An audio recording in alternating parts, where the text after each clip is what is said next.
In this video, I'm going to be talking about Ohm's law and introducing you guys to resistors. So, what does a resistor look like in a circuit diagram? A resistor looks like a squiggly line in a circuit diagram. You might see a bunch of these like this, just around your circuit. And you might see have a voltage source here, maybe. Alright, but this is basically what a resistor looks like. You see a squiggly line with sharp turns, that's that.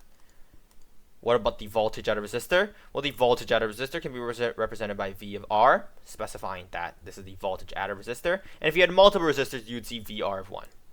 Resistors also have currents, and this current can be represented by IR of 1. Now, what do resistors do? Well, resistors decrease the current going through them, so that in turn the voltage decreases on the other side. So if you had a current going in this direction, the voltage on this side of the resistor is greater than the voltage going to the right side of the resistor, or as the current passes through. So the voltage actually decreases as your current goes through the resistor. Now, how do you calculate this voltage decrease? Well, you can calculate it using Ohm's law. So Ohm's law states that the voltage drop due to a resistor is equal to the resistance times the current. So what's resistance? Well, resistance is measured in ohms. You might see 5 ohms, 5 kilo ohms, standing for 5,000 ohms. But ohms is a simple measurement of resistance. Hence the Ohm's law. Now, how do you calculate this?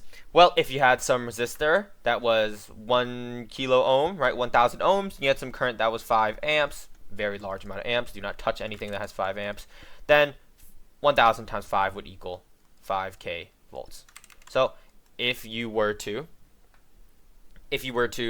put a current through this resistor, then the voltage drop would be 5 volts. So if I were to elaborate more, then if your voltage on this side of the resistor was 10 kilovolts, then since the voltage drop due to the resistor was calculated using Ohm's law at 5 kilovolts, then the voltage on the other side would be 10 kilovolts minus 5 kilovolts, which is equal to 5 kilovolts.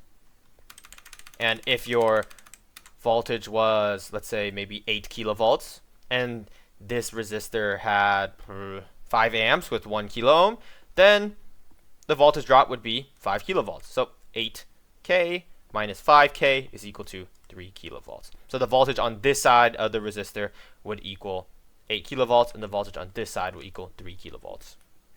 Now, although I said that resistors decrease current, they don't actually decrease the current on opposite sides. The decrease in current results in a decrease of voltage. So right here would have the same current, right? On the left side of the resistor, the current would be the same as the right side of the resistor. So this resistor would have the same current. There's 5 amps here, as we calculated using, as we were given in the problem, 5 amps at the resistor. Then there will be 5 amps on the other side of the resistor as well. Now, if you really care, I'm like, that's really it for Ohm's law. It's just this simple equation here. But if you really cared about how resistors look like, I watched this pretty cool video about it, so I'm just going to talk now. You guys can click off, right? But I watched this pretty cool video.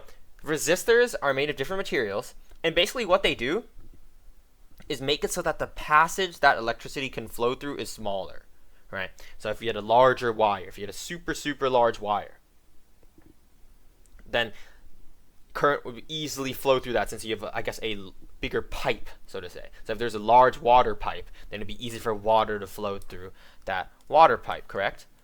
But what resistors do is actually shrink the pipe size. This actually makes it smaller, thereby decreasing the current. And of course, law of conservation of energy. This resistor doesn't just make the voltage disappear, it dissipates the energy as heat. So technically, wires actually are resistors themselves. Wires have some resistance, so you can actually feel that they heat up a little bit, but copper wires are less resistive than things that are made to resist, called resistors, right? So there's going to be a little bit of resistance whenever electricity travels anywhere, unless you have a superconductor lying around your room. But that's really it for the video. If you have any questions, put it in the comment section. And if you found this video helpful, consider subscribing and liking the video. Thanks for watching.